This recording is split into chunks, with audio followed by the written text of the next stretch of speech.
প্রথমত আমরা এখানে বিজনেস কার্ডের জন্য একটা যে সাইজ মাপটা এটা নিতেছি, হ্যাঁ। এটা নেওয়ার পর কিন্তু এখানে যেটা আমার আছে উইথ 3.5 ইঞ্চি আর হাইট আছে 2 ইঞ্চি। এখন এখানে আমার ওরিয়েন্টেশন, এটা হলো ওরিয়েন্টেশন। আমার এই যে পেজটা নিতেছি, এই পেজের বিজনেস কার্ডটা আপনি কি লম্বা আকারে থাকবে না পাতলা আকারে থাকবে, ডিজাইনটা করবেন সেই কারণে এখানে আমি দিলাম হলো ওরিয়েন্টেশন। এখানে আমি ক্লিক করলাম, এটা ল্যান্ডস্কেপ দিয়ে ক্রিয়েট।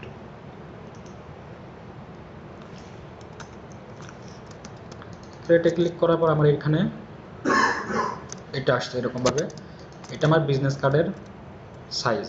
আমাদের ডিজাইনটা এখানে থাকবে, সম্পূর্ণ ডিজাইনটা এইটুকু অনুযায়ী করতে হবে। আর এখানে লাগবে আমার হলো এখানে ব্লেড এরিয়া, মানে এইটা তো আমার ডিজাইনটা এই সম্পূর্ণটা করব, করার পরেও একটা ব্লেড এরিয়া থাকবে, যে অংশটা আমরা ডিজাইন করে যখন প্রিন্ট করতে দিব তখন যাতে আমার এই যদি কাটবে যারা কাটার সময় এই অংশটুকু বাদ দিয়ে বাইরের যে অংশটুকু ওই অংশটুকু রেখে কাটবে, যাতে আমার ডিজাইন করা আছে এটার ডিজাইনের ভিতরে না আসে কাটা। তাহলে আমরা যে ডিজাইন করছি যদি ভিতর দিকে কেটে ফেলে তাহলে ডিজাইনটা নষ্ট হয়ে যাবে, যার কারণে ব্লেড এরিয়া নিতে হয়। আচ্ছা, ব্লেড এরিয়া নেওয়ার জন্য আমরা যে সাইজটুকু নিলাম এখান থেকে এই সাইজটুকু নিয়ে এখানে গাইড, এখান থেকে কন্ট্রোল আর প্রেস করে আমরা এখান থেকে রোলার নিয়ে আসলাম। প্রথমে রোলার নিয়ে আসার পর তারপরে এখান থেকে আমরা টান দিলে দেখবো যে এখান থেকে রোলারগুলো চলে আসতেছে। এই রোলারগুলো নিয়ে আমরা এখানে এই 4 সাইডে এরকমভাবে বসিয়ে দিব। চার সাইডে এরকম বসিয়ে দিলাম। বসানোর পরে এখন যেটা করব, আমি এখানে যাব ইমেজের থেকে এই যে ক্যানভাস সাইজে যাওয়ার পর এই যে এটাকে বলা হইতেছে ক্যানভাস। এই ক্যানভাস সাইজে যখন গেলাম আমরা, আমাদের ক্যানভাস সাইজ যেটা নেওয়া আছে ওটা উইথ 3.5 ইঞ্চি, হাইট 2 ইঞ্চি। এখন আমরা এটার সাথে অ্যাড করব, বা এটার সাথে এখন যেটা আছে এটাকে আরও বাড়াবো। তাহলে যেটা এটা আছে দেখবেন এই যে এই অ্যাঙ্কর পয়েন্ট লেখা আছে না এখানে, এইগুলাকে অ্যাঙ্কর, মানে এটা এই চিহ্নটার দিকে আছে, মানে এটা আপনার বাইরের দিকে বাড়বে। যদি আমি যে এইদিকে দেই, যখন এখানে ক্লিক করলে আবার এগুলো কিন্তু চেঞ্জ হয়ে গেছে। আমি যদি এখানে আবার ক্লিক করে একটা, যেটা কোন পাশ থেকে বাড়বে, এক পাশ থেকে বাড়াইতে পারবেন বা আপনি ওই সাইড থেকে বাড়াইতে পারবেন, এটা চেঞ্জ করে দিতে পারবেন। আমরা এটা রাখলাম। এখানে আমার এই যে আর কালার যেটা আছে আমার এখানে কালার, এখানে যে আমি যে কালারটা দেবো বাড়তি অংশ যেটুকু বাড়বে এখান থেকে কিন্তু ওই কালারটা আসবে। আমি ধরেন এখান থেকে এই কালারটা সিলেক্ট করে দিলাম, এই রেড কালার সিলেক্ট করলাম। এখন এখানে 3.75 ইঞ্চি 3.75 ইঞ্চি দিলাম। আমার 3.5 ইঞ্চি চাল তাহলে 1.25 ইঞ্চি বাড়লো, আর এটা হবে 2.25 ইঞ্চি দিয়ে আমি এখান থেকে ওকে দিলে দেখবেন যে আমার এই যে ব্লেড এরিয়াটুক এইটা বাড়তি অংশ আমার ডিজাইন থাকবে। এই ডিজাইনটা এই ব্লেড এরিয়া সম্পূর্ণ টুক সবাই ডিজাইন করব, বাট যখন ওরা কাটবে এই কাটার জন্য এখানে মনে করে যে এটার বাইর সাইড থেকে কাটবে, বাড়তি অংশ আমি এটুক রেখে দিয়েছি যখন কাটবে, যার কারণে এটা কাটলেও যাতে আমার ডিজাইনটা এখানে প্রবলেম না হয় সে কারণে। এখন আবার এখান থেকে আমি আবার রোলার নিয়ে এখানে দিয়ে দিলাম, আবার এটাতে রোলার দিলাম, এখান থেকে রোলার নিয়ে আরেকটা এই পাশে দিলাম, আরেকটা রোলার নিয়ে আমি এখানে দিলাম। আচ্ছা, এখানে তো রোলার ইউজ করলাম। এখন এখানে আরেকটা যেটা ব্যবহার করতে হবে আমার এই পাশে, এটা ব্লেড এরিয়া, এখানে নিতে হবে আমার একটা কি সেফটি এরিয়া মার্জিন। বা এই সেফটি এরিয়া মার্জিন নেওয়ার জন্য আমরা এখানে কত নিছি, তাহলে দেখেন এখান থেকে আমরা এই যে রেক্টেঙ্গল টুলটা নিব। রেক্টেঙ্গল টুল নিয়ে এই কর্নার থেকে যদি ধরি, আমি যে এই কর্নার থেকে যদি ধরি, দেখেন এখানে উইডথ কত আসছে,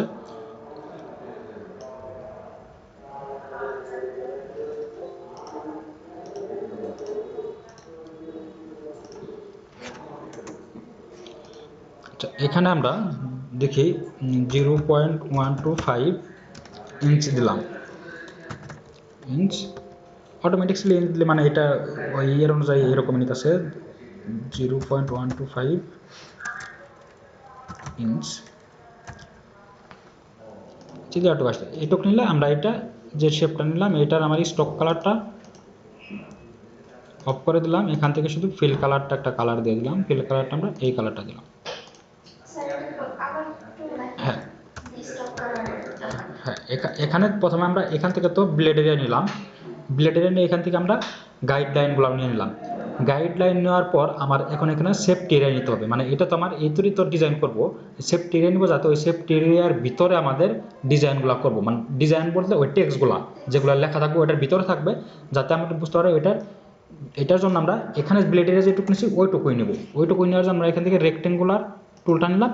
রেক্টেঙ্গুলার টুল নিয়ে এখানে যদি একটা ক্লিক করি তাহলে এই ডকুমেন্টস আছে 100 পিক্সেল বা 100 পিক্সেল, তাহলে আমরা এখানে করবো হলো 0.125 ইঞ্চি। আমরা ওইখানে যেটুকু সাইজ ওই সাইজে নেব 0.125 ইঞ্চি, এখানে ইঞ্চি লিখে দেবো। আবার এখানে 0.125 ইঞ্চি, এখানে ইঞ্চি লিখলে অটোমেটিকলি 0.13 এটা আসতেছে, এটা আমাদের ডিফল্টভাবে আসতেছে, এটা আসুক তার তো প্রবলেম নেই। এখন আমরা এখান থেকে ওকে দেবো, ওকে দিলে এটা আসছে। এখন এটার কালারটা হোয়াইট, যার কারণে ব্যাকগ্রাউন্ড কালারটা হোয়াইট মিলে গেছে, বোঝা যাচ্ছে না। আর এখানে স্টক কালার দেওয়া আছে, যে স্টক কালারটা এখানে দেখেন স্টক লেখা আছে না, স্টক কালার 1 পিক্সেল দেওয়া আছে, চারপাশে একটা কালার দেওয়া আছে। আমি স্টক কালারটা এখান থেকে অফ করলাম। এটাতে যদি ক্লিক করি তাহলে দেখবো নো কালার, মানে এখানে স্টক কালারটা নান হয়ে যাবে, এই যে স্টক কালারটা নান হয়ে গেছে। আর এখানে ক্লিক করে ফিল কালার, ফিল কালারে ক্লিক করলাম, ক্লিক করে এখানে ক্লিক করে দিলাম, অটোমেটিক একটা ফিল কালার চলে আসলো। এখন এইটা শেপটা, এই শেপটা নিয়ে এই যে কর্নারে এখানে বসিয়ে দিলাম, বসো এটা একটা বসিয়ে দিলাম। আরেকটা লাগবে আমার এই কর্নারে, এটাই ডুপ্লিকেট করব। ডুপ্লিকেট করার জন্য কিবোর্ডের অল্টার বাটন যে আছে, কিবোর্ডের অল বাটন চাপ দিয়ে দেবো। কিবোর্ডের অল বাটন চাপ দিয়ে ধরলে দেখুন যে আইকনটা যেরকম আসছে মাউস আইকন সিলেকশন টুল থেকে, হ্যাঁ। তারপর আমি এখান থেকে টান দেবো, টান দিলে দেখবো যে এটা আরেকটা ডুপ্লিকেট হয়ে গেছে। তারপর আপনি এটা ধরে নিয়ে এখানে বসিয়ে দিন, এই পাশে বসে বসানোর পর আমি আবার এখন এখান থেকে এখানে আবার গাইডগুলো নিয়ে বসিয়ে দেবো।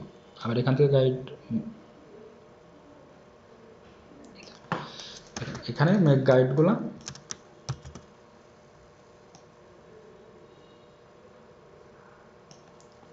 এরকমভাবে গাইডগুলো আবার বসিয়ে দেবো।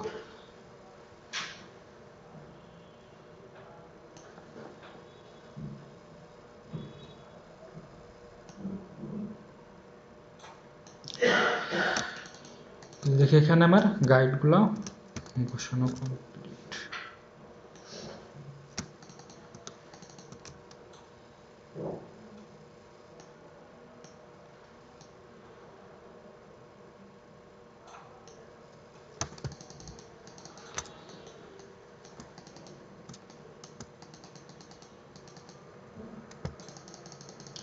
এটা এই ফটোশপে এখানে দেখবেন যে বসানোর পরে বসানো গাইডগুলো বসানো সব ঠিক আছে কিনা, জুম করে যে দেখে নেবেন একটু।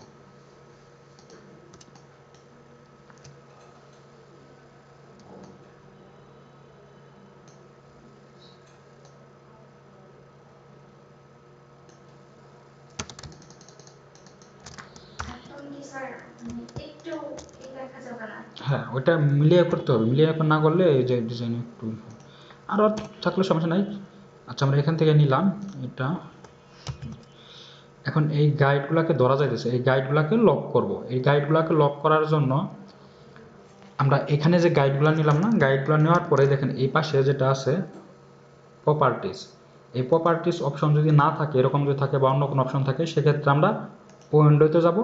উইন্ডো থেকে এখানে আমরা প্রপার্টিস নামে একটা অপশন হবে, যে দেখেন এখানে প্রপার্টিস, এই প্রপার্টিসে ক্লিক করব। ক্লিক করলে দেখবো এখানে এরকমভাবে চলে আসছে ডকুমেন্ট। এখন এখানে এই গাইডগুলোকে লক করার জন্য এই যে এখানে গাইড লেখা আছে, গাইড, এই গাইডের এখানে আপনি যে লক চিহ্ন আছে এটা লক দিয়ে দেন, লকে ক্লিক করে দেন, তাহলে দেখবেন এটা লক হয়ে গেছে। এখন কিন্তু আর এটাকে ধরতে পারতাছি না।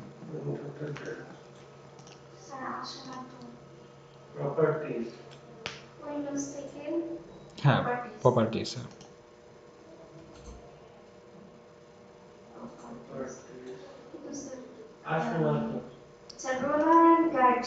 হ্যাঁ, প্রপার্টিস রুলার অ্যান্ড গাইড, ওটা তো রুলার অ্যান্ড গাইড নিচেই লেখা আছে, তার নিচে দেওয়া আছে গাইড। এই যে পাইছেন? আচ্ছা, দেখি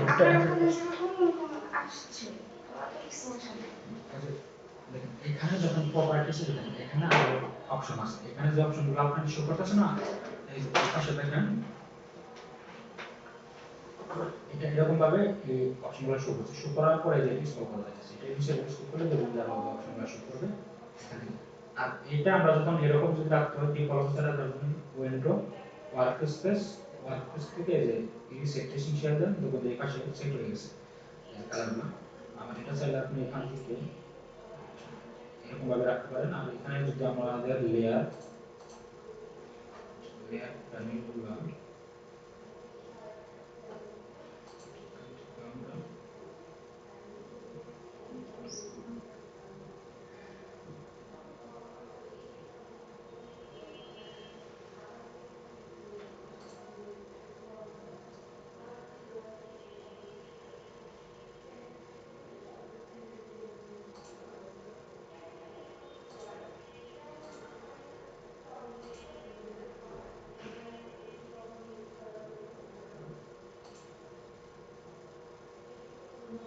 এটা আমাদের এখান থেকে এই ফটোগ্রাফি মোড এটা রাখতে ফটোগ্রাফি মোড রাখলে দেখুন আমাদের এখানে লেয়ার অন্যান্য অপশনগুলো এরকম ভাবে দেখতে পাচ্ছি। এখান থেকে আমরা চেঞ্জ করলে এই যে এসেনশিয়াল বা এসেনশিয়াল ক্লাসিক থেকে এই জিনিসগুলো চেঞ্জ হবে। এটা আমাদের লেয়ার, এই লেয়ারগুলো। আর প্রপার্টি যেটা এখানে যদি কোনোটা না শো করে সেক্ষেত্রে আমরা এখান থেকে সরাবো। উইন্ডো থেকে প্রপার্টিস ক্লিক করলাম, দেখবো এটা এই পাশে চলে আসছে, এই যে রুলার এন্ড গাইড। আমি এটা নিচে সিলেক্ট করলে এখন যেটাতে ক্লিক করলে দেখবো এটা ঠিক হয়ে গেছে, মানে যে রুলারগুলো লক হয়ে গেছে। এটা প্রপার্টিস হলো এখন এই যে এটা নিচে দিকে স্ক্রল করলে কারণ এখানে অপশন অনেকগুলো আছে, তো এইরকম ভাবে শো হচ্ছে। আর এটা কাজের জন্য এসেনশিয়াল দিকে আমরা এখানে ফটোগ্রাফি দিয়ে রাখবো। ফটোগ্রাফি দিয়ে রাখলে দেখবো যে আমাদের এখানে লেয়ার পাশে এখানে লেয়ারগুলো শো করতেছে, বা এটা আমরা নিজের ইচ্ছামতো কাস্টমাইজেশন করে রাখতে পারি। আর উইন্ডো থেকে আমরা যদি এখানে প্রপার্টিস দেন, প্রপার্টিস গুলো এটা এরকম ভাবে শো করতেছে। এখন এখান থেকে এই যে গাইড থেকে এই যে এখানে গেলে দেখবো যে ঠিক মান দিয়ে হয়ে আছে, সিলেক্ট হয়ে আছে। এখন ভাই কিছুটা লক আছে। এখন এটা নেওয়ার পর আমি যদি এখানে ক্লিক করি তাহলে কিন্তু এটা আমার চলে গেছে। এটা কোথায় গেল?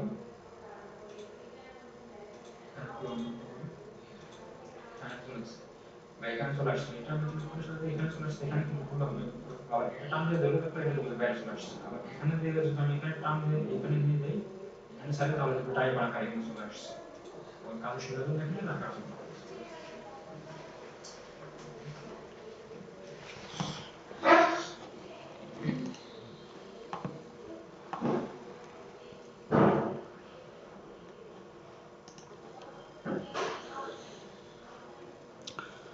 আচ্ছা, এটা তো এখন আমরা বিজনেস কার্ডের সাইজের জন্য যে মাপটা এটা নিলাম।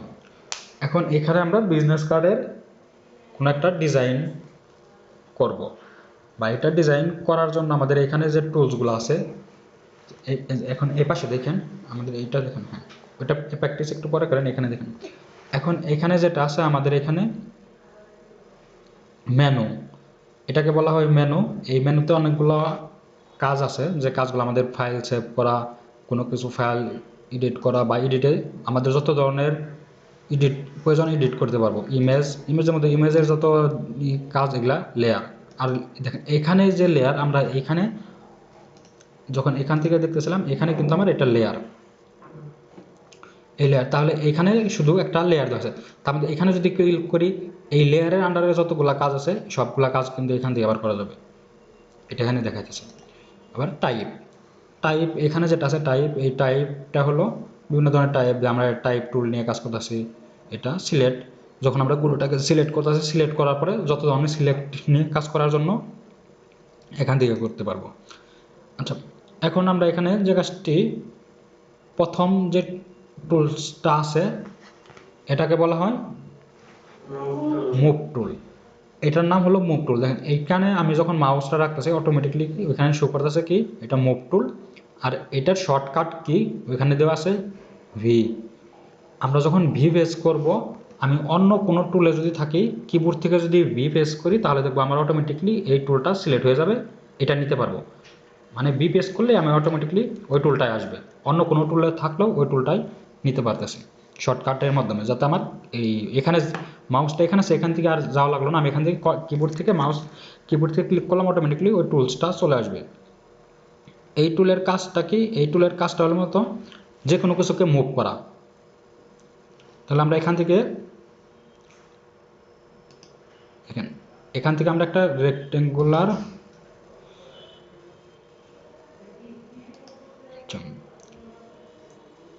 দেখেন এখানে রেক্টেঙ্গুলার শেপের যে রেক্টেঙ্গুলার নামে যে একটা টুলস আসাল, এই যে আমাদের এখানে এখন যদি এটা ক্লিক করি, দেখেন এটা কিন্তু আমার রেক্টেঙ্গুলার টুল। এই যে এখানে মানে এখানে ক্লিক করলে কি আমি এখান থেকে যে চেঞ্জ করছি না, এই যে এখান থেকে আমি দিচ্ছি কি ফটোগ্রাফি। ফটোগ্রাফি দেওয়ার পর এখানে কিছু টুলসের পরিবর্তন হয়েছে। আবার এখান থেকে যদি আমি এসেনশিয়াল দেই, এসেনশিয়াল দিলে দেখেন এখানে আবার কিছু টুলসের চেঞ্জ হয়েছে, মানে কিছু কিছু টুলস এরকমভাবে চলে আসছে, কিছু টুলস অন্যদিকে চলে গেছে। এটা খেয়াল রাখতে হবে। আমরা এখান থেকে ফটোগ্রাফি দিলাম, ফটোগ্রাফি দেওয়ার পরে দেখেন এখানে কিছু টুলস চেঞ্জ হয়ে গেছে বা কিছু টুলস অ্যাডও হয়েছে।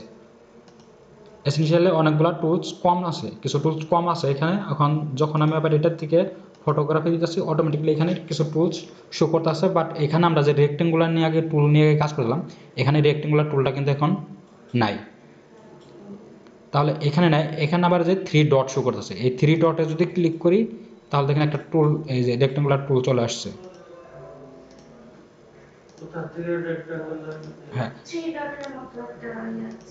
এখানে ক্লিক বাইরে আপনি অন্য কোনোটা টুলে ক্লিক করলে, যখন এখানে যে 3 ডট এটাতে ক্লিক করলে দেখবেন যে রেক্টেঙ্গুলার টুল চলে আসছে। অন্য যখন টুলে যাবেন তখন দেখবেন যে আবার এটা 3 ডট হয়ে গেছে। আবার এখানে যদি 3 ডটে যদি রাইট ক্লিক করেন, দেখেন এই 3 ডটে এসে যদি আবার রাইট ক্লিক করেন, দেখবেন এটার ভিতর আবার অনেকগুলো টুলস আছে। এই যে দেখেন অনেকগুলো টুলস, এগুলো কিন্তু টুলস।